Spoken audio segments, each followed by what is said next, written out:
Today we're going to do a teardown on this 2.5 and we're going to throw some cams and valve springs into it. Figured I'd do an FPV just to see if it could make it any easier for the community.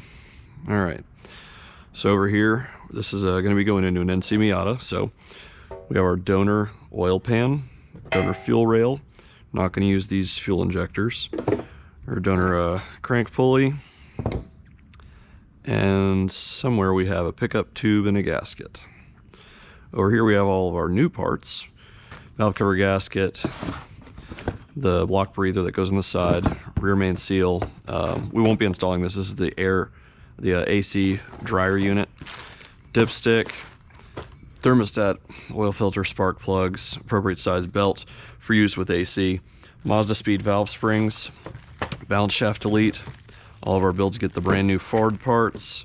These are the cam bolts with cam washers, 2 of them. 2 crank washers with 1 crank bolt. We're putting in some Brian Crower BC0401. These are the stage 2 camshafts. We have 1 resurfaced flywheel that we just keep these on hand for convenience. And then we have a ZM4H DSS ACT clutch going in. So let's go ahead and get started.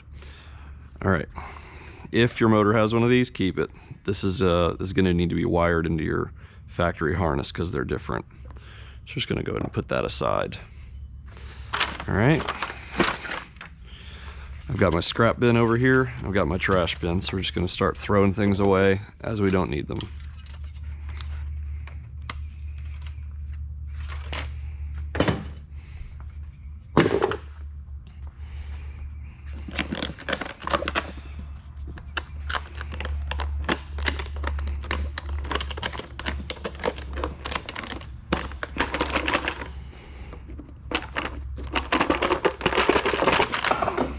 Here we go. All right, we're gonna need this little guy.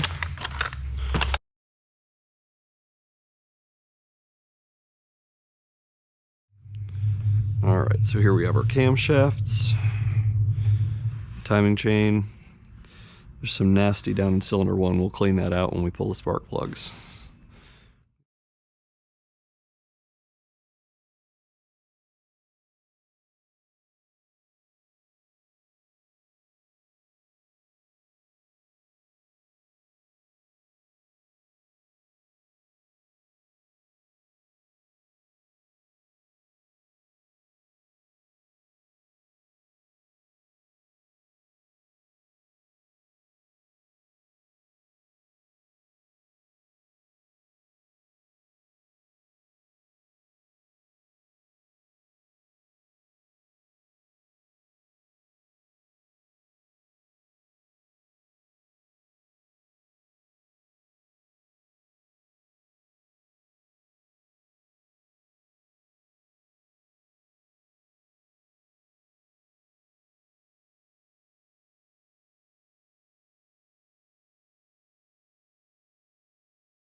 So this one is fully compressed right now. So that means none of these are under load. So we're gonna go ahead and remove one of these.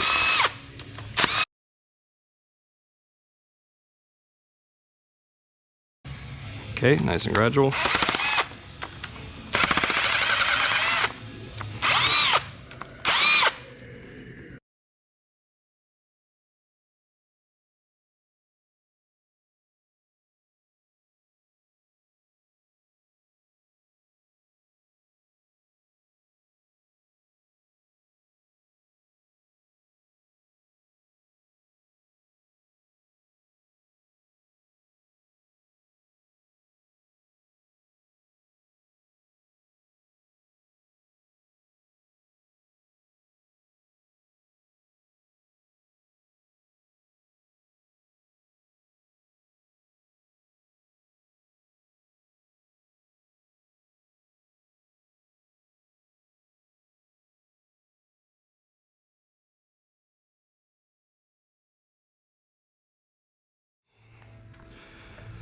So far we've taken everything we need to off of the motor, except for we're gonna have Jake over there do the valve springs. I went ahead and put the thermostat on so it'd stop puking, cooling all over the place. We need to take the switch, the oil pressure switch, off of the 2 liter. Got an extra one I found on shelf. I'm gonna clean that up, we're gonna throw it on there. This is a little bit short, and this one, well, this is the VBT pigtail from earlier. This is the, ooh, this one's crunchy. The VBT seal. So I have extras on shelf, brand new in bags, so I'm gonna use those for the customer, just out of courtesy. And I have a new oil pickup tube that I found on shelf, and gasket. And then, like I said, the VBT pigtail, I got a brand new one. So we'll throw all that on for him. Went ahead and packed up the old cams. Those are gonna go get turned in to be reground for new cams by somebody. And then that should be it for now. All right, we'll reconvene in a moment. Oh, we're also going to clean up everything on the engine as well. And we use, for engine assembled, we're gonna use the Lyle style valve spring compressor tool. All right, we're back. So Jake went ahead and installed all the valve springs. I measured all of these caps and also had to enter some new ones because we haven't seen this size before, but I've got my calculator here. We have all the bucket sizings written here based off of the measurements I took with the micrometer over there. And I entered them into my initial bucket size over here. So the basic math here is the initial lash that we measure with the cams installed. If you're using lash caps, then you add that on, and then you add on the size of the bucket, and you subtract off what new lash cap you'd like to try, and also subtract off the new bucket you'd like to try to give you your resultant lash that you'll end up with. So right now I have this with conditional formatting, so as we fill this in, if anything falls into the green, that means it's good. The specs came with these cams. It says right here, it doesn't give us a minimum maximum, it just says do this. So we're gonna do our best to get dead on 0.008 and 0.010 inches, or 0.2 millimeters, 0.25 millimeters, okay? Let's see, a couple of notes. These last 3 studs right here, mind you, one's missing here. These need to be cut shorter, otherwise you'll never be able to get your, well, your manifold or header off once it's in the car because the firewall's too close to this. And then, nope, that's it. We're gonna go ahead and dive in. So first thing, we'll grease up the new cam, we'll place it in, we'll spin it over about 10 times, check all the lash, enter it into the program, and then we'll verify that everything's good. If the buckets are no good, then what we'll do is we'll do some math and see what buckets I do have, which are, these are all my selection, and then we'll proceed as necessary.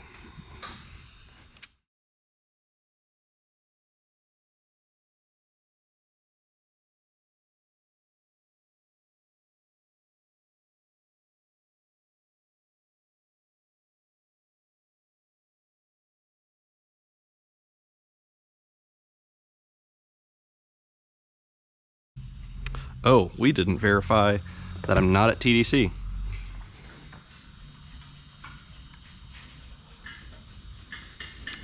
Okay,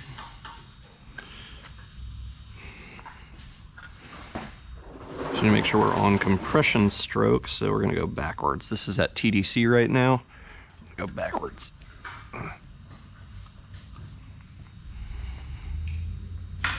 That's good. Okay, now we can drop a cam in.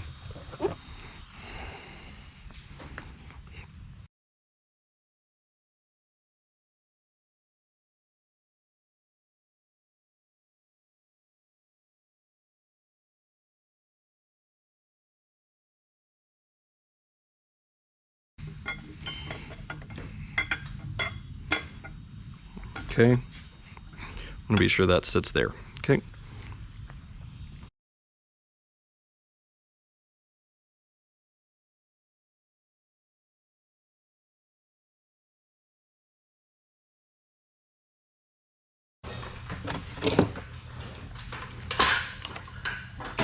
Okay, this part's crucial so we don't break the cam. What we're gonna do is we're gonna hold the cam to where the first cylinder is fully trying to compress. So you see lobes all the way down. So none of these are under load.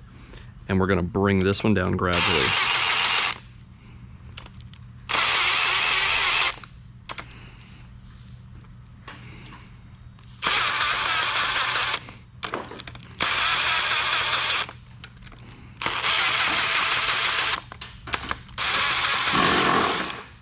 Okay. And we'll just drive these down real quick.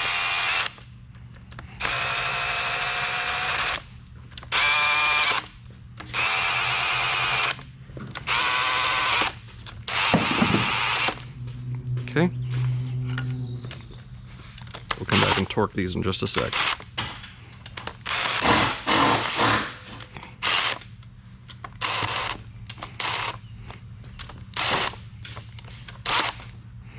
Okay, now I'm going to do the same here. We're going to grab a hold of this cam.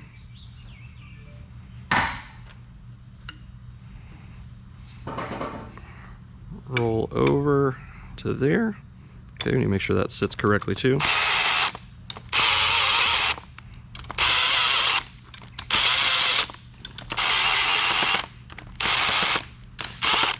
Okay, now just run these down.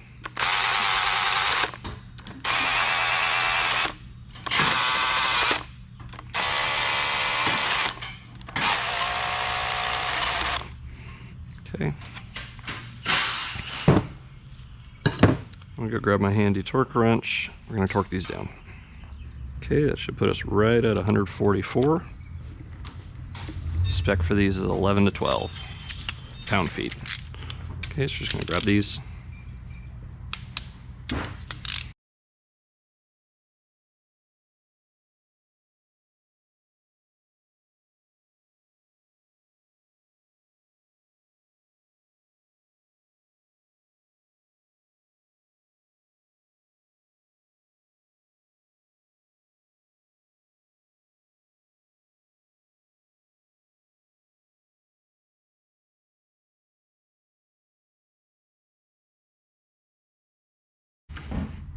Okay, now we'll start measuring.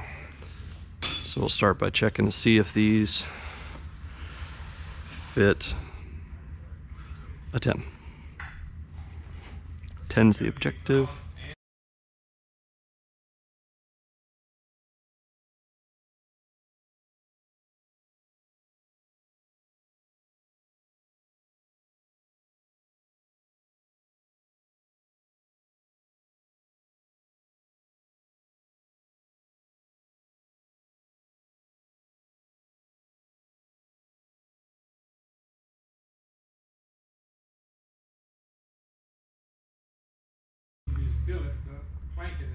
So all those actually are really good.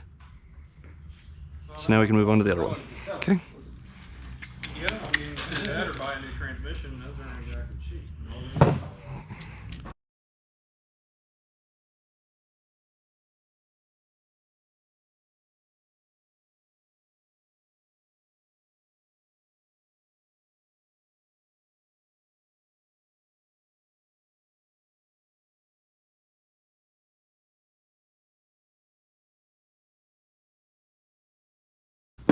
Okay, next our objective is 8 through 10. That's the range I set because they just said go with 8. So first we're going to test 8s and make sure 8 fits across the board.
So review our numbers here.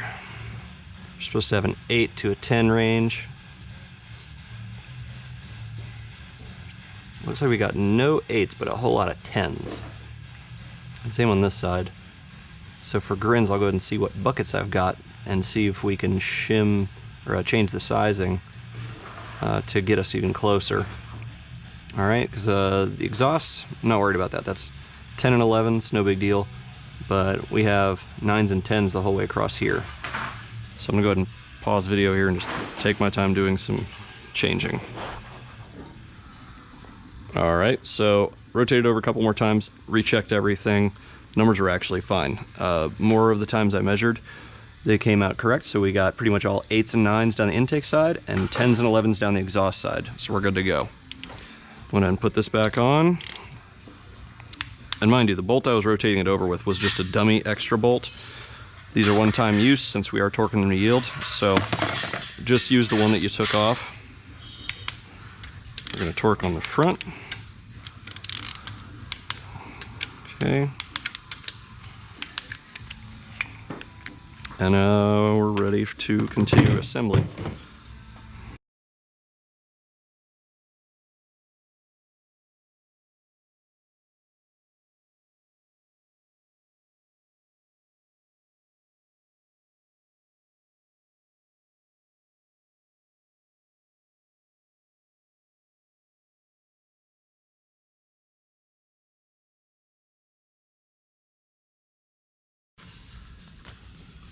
Okay, we want to make sure this guy's nice and clean because it's a friction item. So we're going to clean this off really well. Whoop, almost lost it.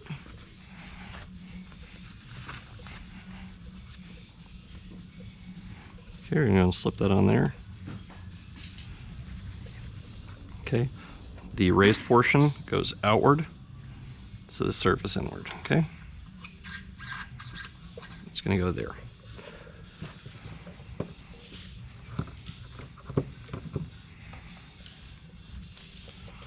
They conveniently put the flat spot here to let you know where the flat spot lines up.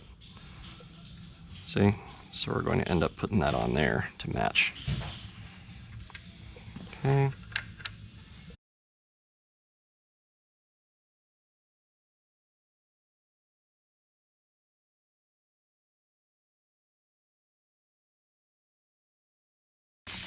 Okay. I try to hook this under here like this. So this needs to be all the way flat because this hooks under there. So we're going to hook that under there. Perform this awkward maneuver.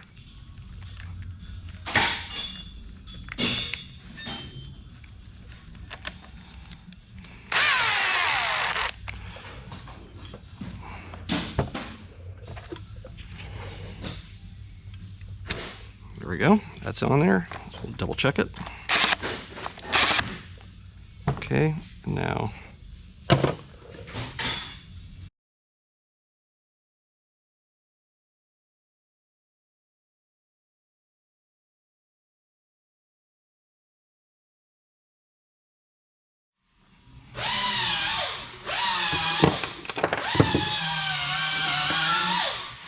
Okay, or a handy dandy pin.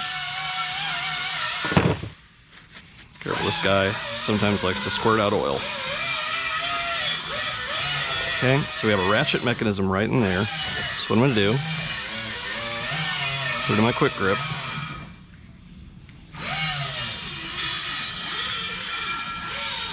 Okay, now the tricky part, so we have to lift this up. Okay, then there's a little slot that pops up, and that's it. Tensioner, good to go when we're ready to install it.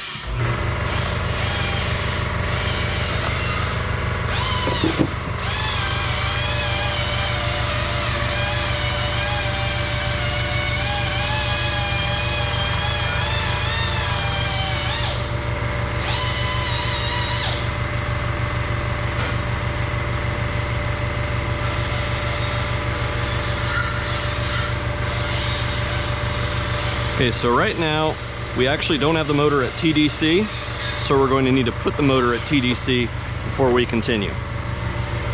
And before we put it at TDC, we'll also need to put the cams at TDC. I'm gonna go ahead and take this moment to get an extra stud, throw it in here. I'll cut those, you can cut those short now, I guess.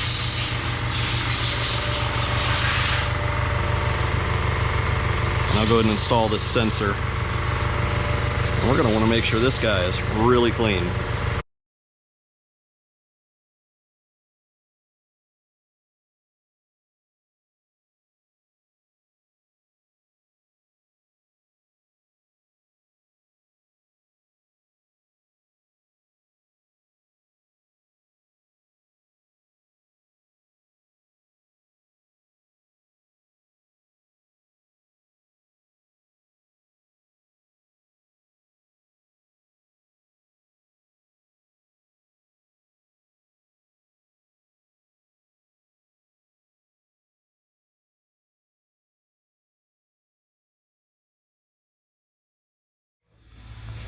So we had the front end of this is like the second one we've ever gotten that was damaged. Like the studs that held the motor mount from the Ford Fusion this came from were ripped out. So I had Jake go over these and just grind it down real quick, smooth it out.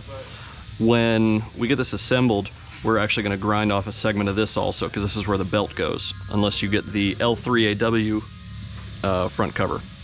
Okay, so we have our timing tools here. So in your timing kit from Massive, if you get one, this is your cam holder, the correct Duratec one, the Duratec pin for the crank. It says D. Do not use this one. This is for the Z-Tech motor, and this is not a Z-Tech motor. One extra bolt to hold the crank pulley whenever you install that. And you can either use a rivet or a pin like I did on that. Okay, so first thing we're gonna do is we're gonna get the cams to TDC. On the back side of the cams here, we have a slot, as you can see. The slot is slightly off of center. Here and here, this one's pretty much upside down and that one's 90 degrees off. And then we're gonna slide this in there.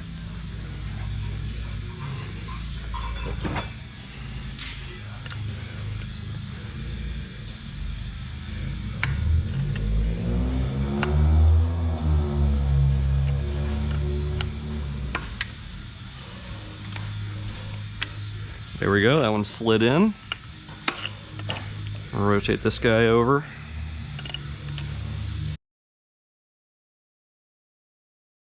Timing on this is based off of the position of the cams and the position of the crank instead of timing markers themselves. All right, so we've got that installed in there. The cams are locked into TDC.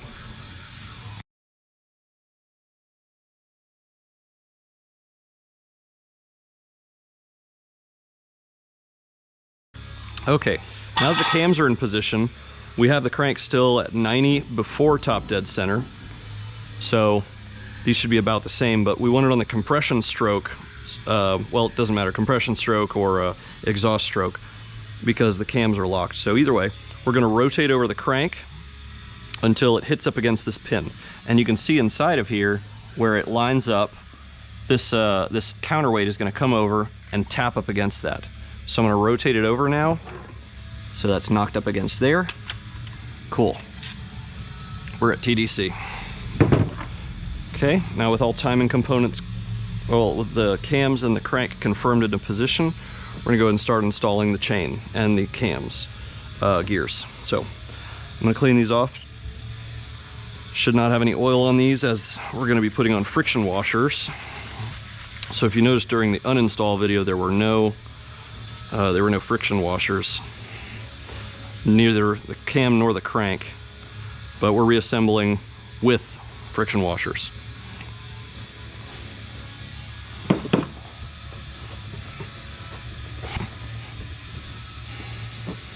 Okay.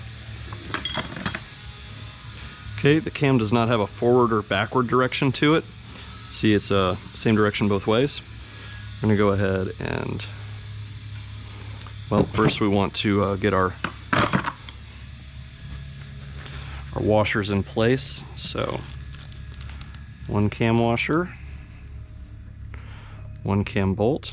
Okay, stick it through there, stick this onto here. Good to go. Okay, same on this one, stick that on there.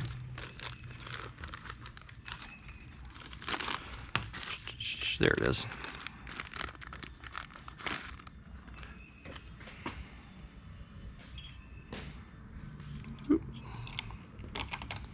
Okay, and now we will take this and just slip this on here.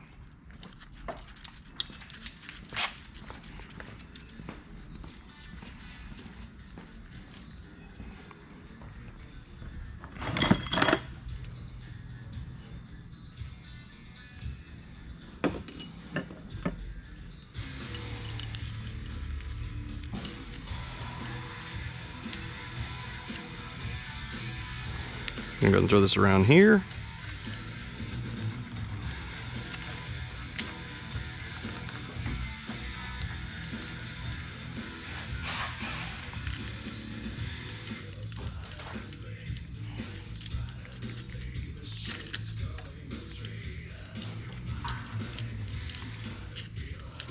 Okay, we're not tightening these down yet.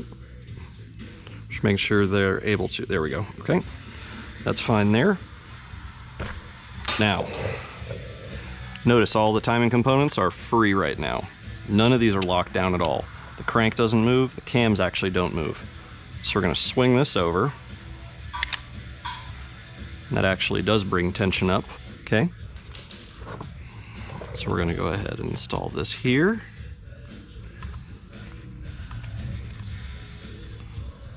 Okay, where'd my... Jake, did you take my impact? No, I just want to make sure I wasn't losing my mind. We'll come back and tighten these. Okay, and we can pull our pin. To be sure, I'm going to squeeze this, make sure that thing is extended all it can. Okay? Now we have tension on all these. Now here's the tricky part about these Duratecs. We're actually going to set the cam timing now, so the cams are going to be locked to the chain, but we can't set the crank timing until we put the front cover on. So the front cover will go on second to last. All right? So I'm gonna go ahead and torque these guys down. I'm gonna set this bad boy to 30. 30.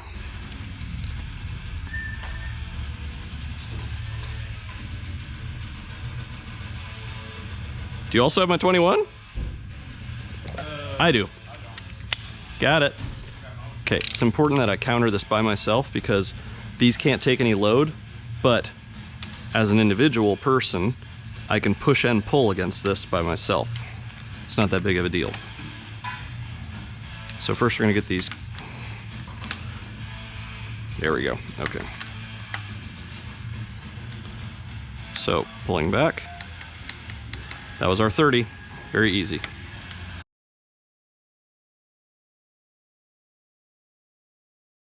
And now we have to go 60 degrees. So we're going to paint pen these. If this is 60, or if this is a, each of these is supposed to be 60, so we should go to the next tooth, okay? Because there are 360 degrees in a circle, and there are 6 points to this.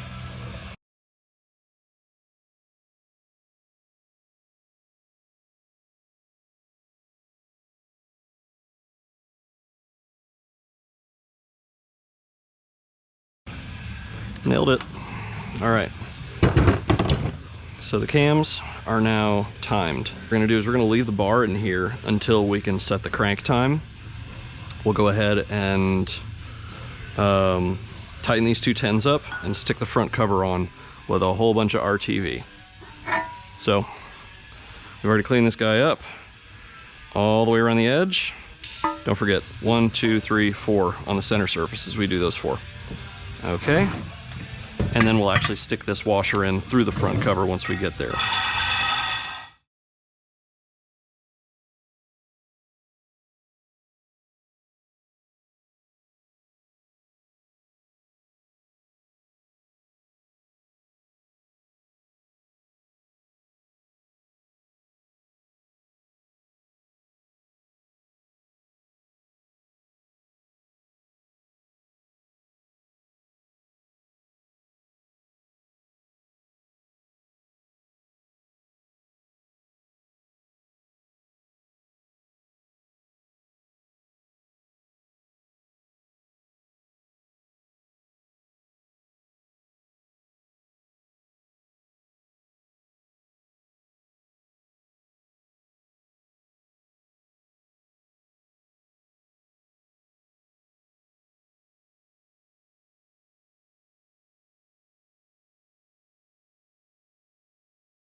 Okay, we got one long one.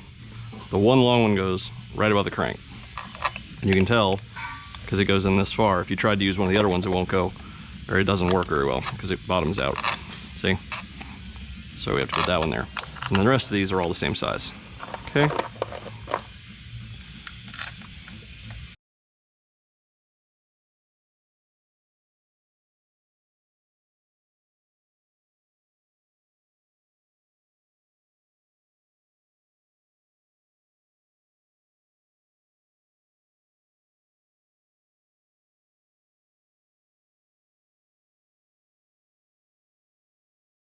An important note here is that the 2-liter tensioner bolts up right here, and the 2-liter pulley goes here. Do not use this. This is only for the 2.5s. Do not use this.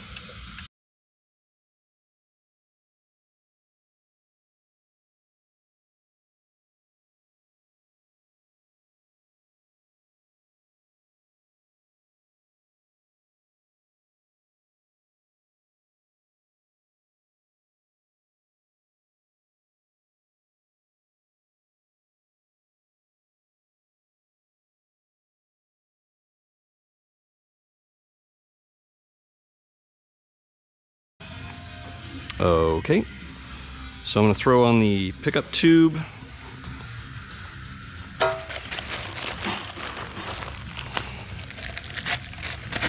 Brand new OEM Mazda, does not come with the gasket, so we got one right here.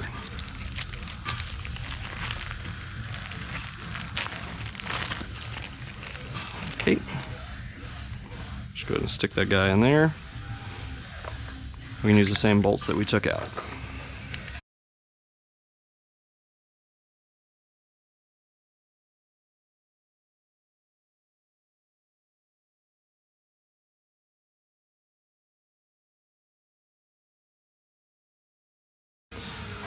So we're gonna go ahead and throw the injectors on. We have a 1-hour wait time to make sure this thing seals up. You do not over tighten these. We just want to bring them down to finger tight, and that's why I did them by hand on the little ones. I had to use a wrench on the large ones because they won't spin as easily through the RTV. However, we just want a little bit peeking out of the sides, and then we'll torque it down after 1 hour. Actually, we're going to hold off on these just to clean them up later. So this won't be shown in this video, but I thought I would at least point it out. I don't use cores on the valve covers usually. As of right now, I got one that's missing this thing and another one that's busted up also. So either way, what I found is if you go inside of this and you smooth the edge of this, bevel it, so to speak, a little bit here, then it makes it easier for you to push this in through the top here. So the last thing you want to do is damage this, but throw some soapy water on here, and then you should be able to just push it in here. Now, if you do end up trying to hammer it from the top, don't let it just sit on the weight of this. You'll want to support it on the inside with like a 36 socket or something. All right, next couple of details. The part that interferes if you're using the stock NC manifold is this, and the reason we use the Ranger, this is from a Ford Ranger, the reason we use this one is because it has an indentation already there.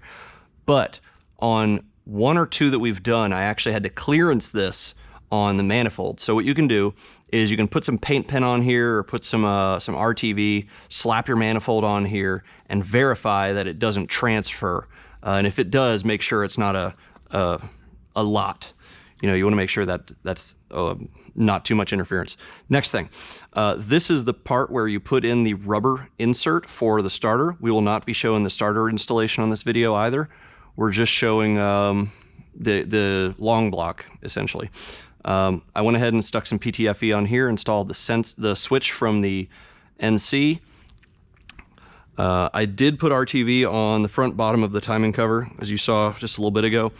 I got a little ahead of myself. We are doing a rear main seal on this, so until it comes off of the stand, we won't be doing the rear main seal. I did find a bolt on shelf, so we have a bunch of these extra studs, but we will, before this leaves, we'll be cutting all three of these down a lot shorter. The rest of these won't be a problem though. Okay. When the video resumes, I will have already thrown on the crank pulley.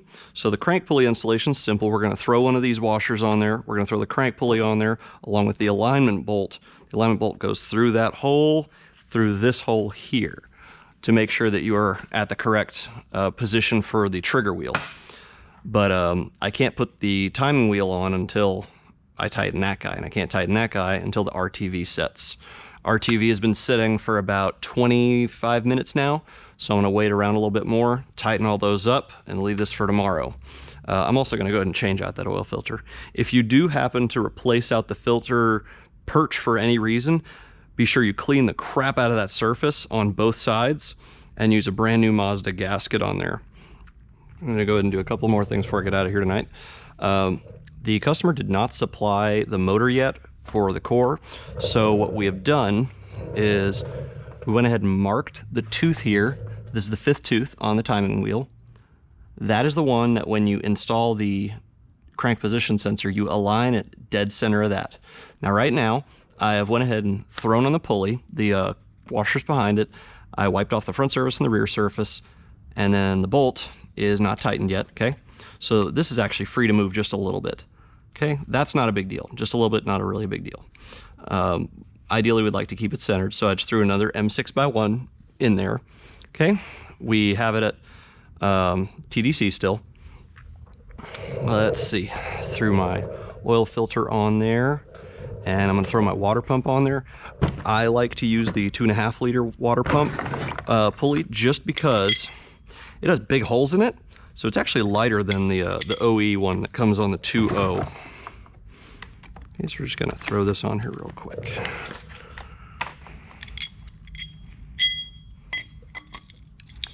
And I also do not have a valve cover core, as I mentioned earlier, so we won't be doing the valve cover gasket or installing that the VVT gasket.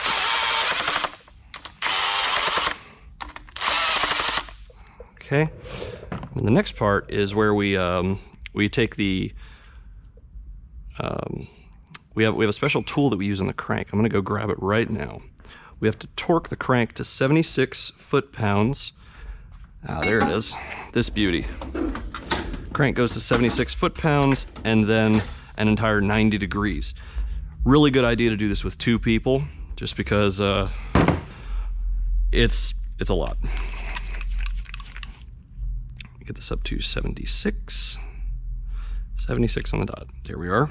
Okay, now it's important, we're leaving this in here for the purpose of like I said earlier, with the countering yourself. We want to counter ourselves on this, because otherwise if you just try to torque against this, you'll break this little guy under here because it's an M6x1, then you'll snap this guy, and then you'll also either snap off the back of your cam or you'll ruin your timing. So we're going to do this. Let's see. This is our fancy claw tool. So it goes in and holds on, right? So our objective here is, let's see, I'm gonna put you here.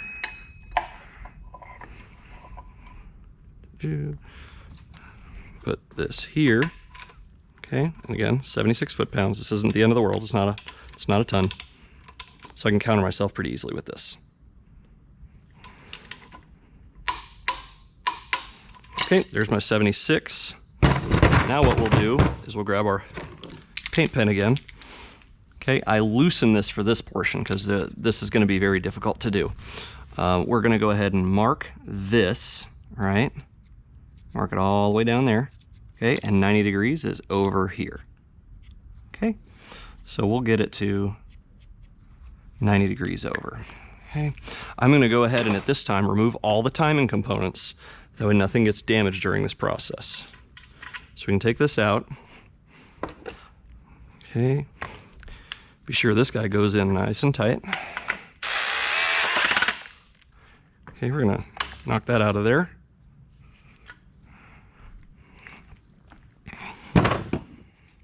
Okay. And we're going to get this out of here real quick.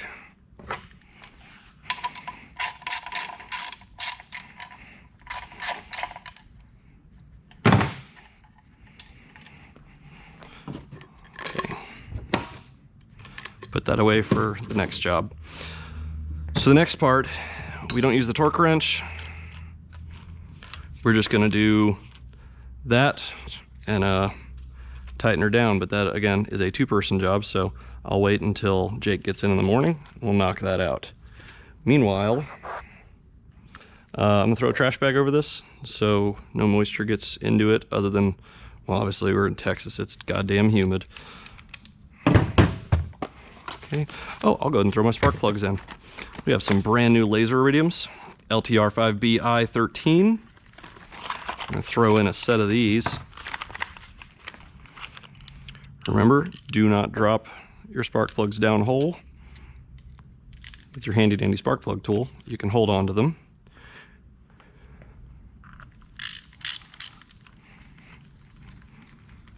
With the valve cover off, you can actually just reach down and put them in there.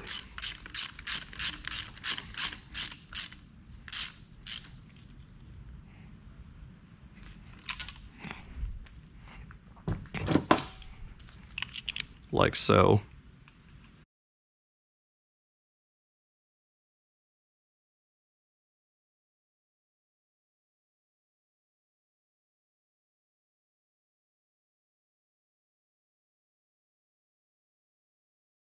On here, for those of you who are doing the factory manifold on the 2.5, I've got one of these on shelf here.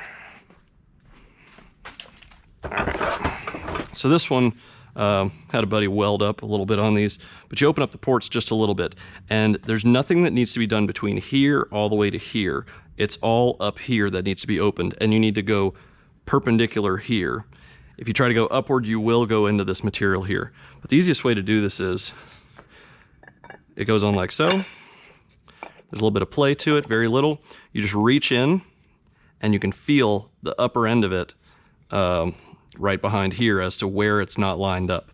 The other alternative is, like we said with the other thing, you can put a bunch of RTV across, put a little bit, very, very light amount of RTV across this, press this up against here, and see where it marks. But it should look just like the factory, just raised up like 1.5 millimeters or something like that. All right, and then again on this is a factory manifold. The interference happens right about here, if I remember correctly, because that's where this guy hooks up. So you'll need to clearance this area. Okay, we have Big Bertha out here and Jake, and he's gonna help me torque this thing 90 degrees. Oops. Better keep the adapter on there. You got a socket? You're gonna need the deep, right? 21. Okay. Other way, other way.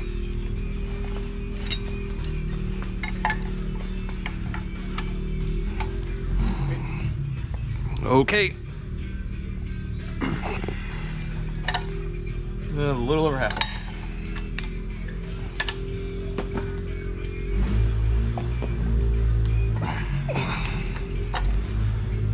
Tiny bit more.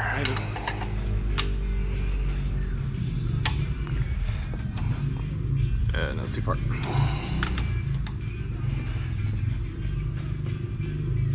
Okay. Boom. Okay.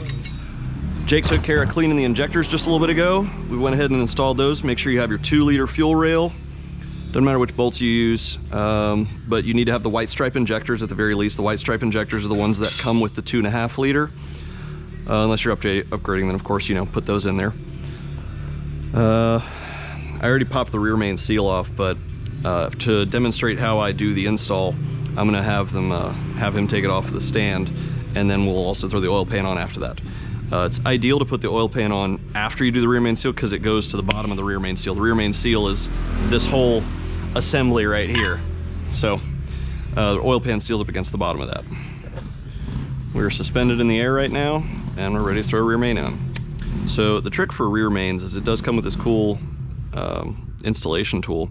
So what I'm gonna do to make our life a little easier is I'm gonna put oil around the inside of this so it slides off more easily. So we're just gonna take some oil.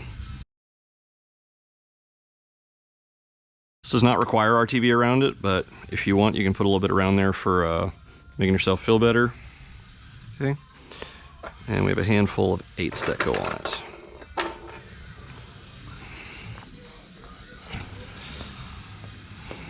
Okay, and we just stick this on here. Okay. So I'll just put those in the ground. So I'm gonna go ahead and cinch this guy back right to the lip. Cool. Now it's ready to pop right off. Okay. We're gonna get that around there.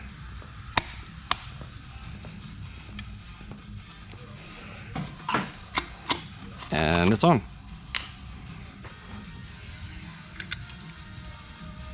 Now the downside of this type of rear main seal is that you can't actually see if the lip is folded backwards. What you can do is you can push with your thumb all around the edge, and you will feel if it's actually pushed backwards. So we're just gonna throw all these 8s in here now. And we're ready to do the oil pan.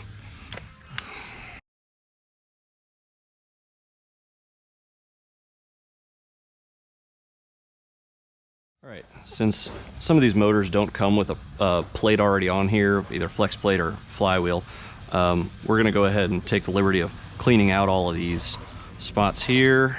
And then also, it's a good idea to clean inside of here because this is where your pilot bearing is gonna go.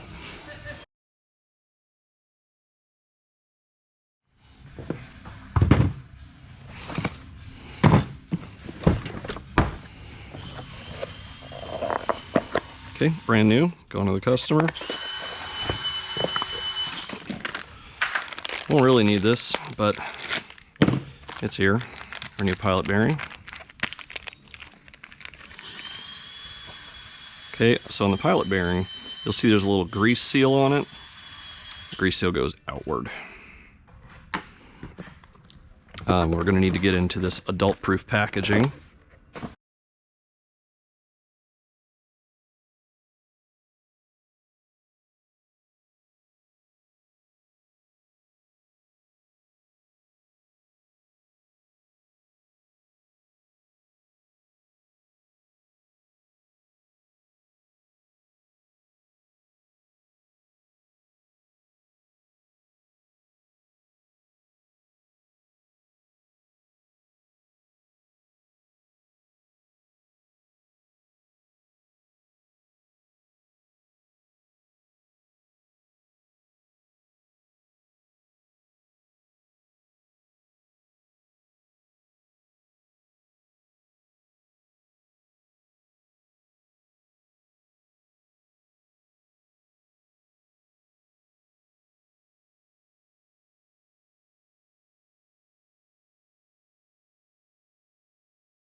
that a Supra?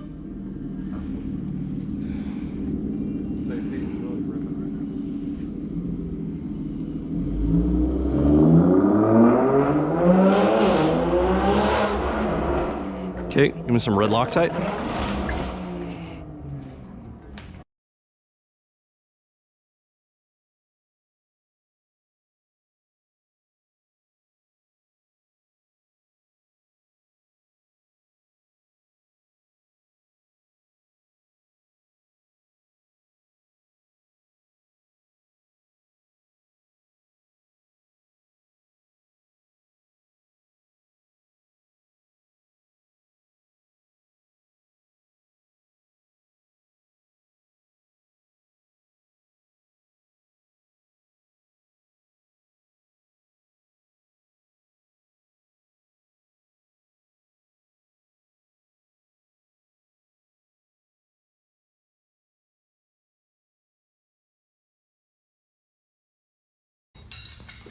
Okay, and Jake's gonna counter me while I put 75 foot-pounds on each of the flywheel bolts.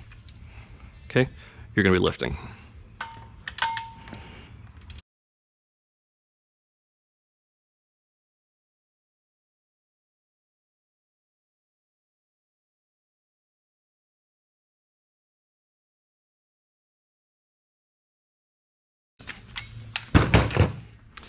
Okay, now we install our pressure plate and our friction disc.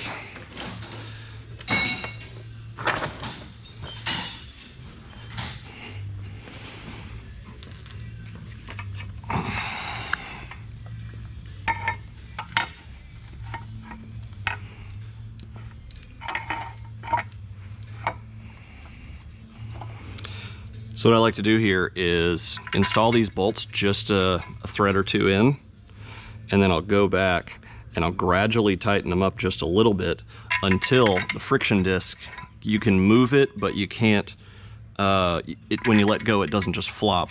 What that allows you to do is it allows you to visually center this guy. And that's why you don't actually need the centering tool, because we don't always have one of these. For if a customer comes in and we have to just do a rear main seal for some reason, we don't have to replace the clutch, then it doesn't have one of these. And if it's a weird clutch kit, then we don't have that. All right, Jake, I need a set of Allen keys, please.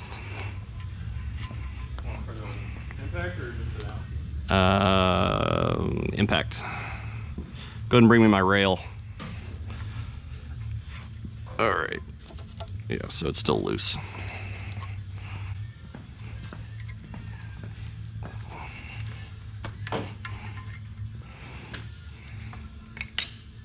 Thank you.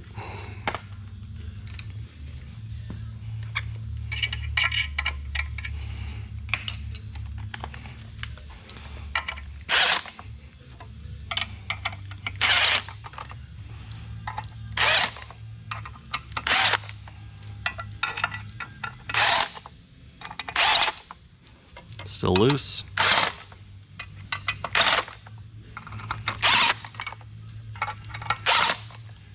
Oop, there we go. All right, and back it off just a little bit.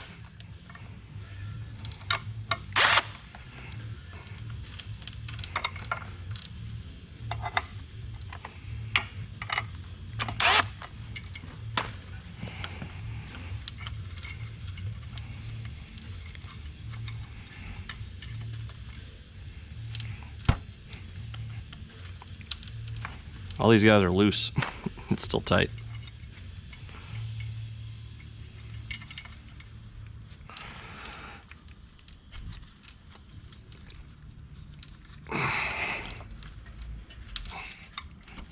There we go. Okay. So if we visually look at this, right, we want to get this guy dead center. So I usually use my finger as a gauge. Finger fits all around. It's a little bit there. So we'll go over here. So if I run my finger all around the outside, it's a little bit looser on the bottom, so I'm gonna bring it down a little bit.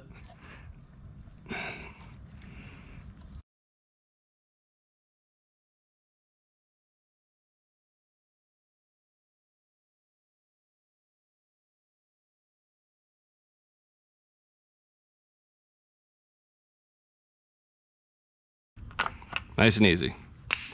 All right. Now we have to wait a little bit, and then we're gonna tighten up the oil pan bolts, but otherwise, the only thing we have left to do is actually we need to grind off just a slight bit, like I'd mentioned before, this corner right here. And it's because when you put your power steering on here and you have your idler here, it runs right into that. So we're just gonna knock off just a little bit of that. It's best to do this on the car, because if you do cut too far, I mean, I don't mean on the car. It's best to do this with all of the components. That way you you know how far to cut it. Because if you cut this too far, this will go through the cover. All right.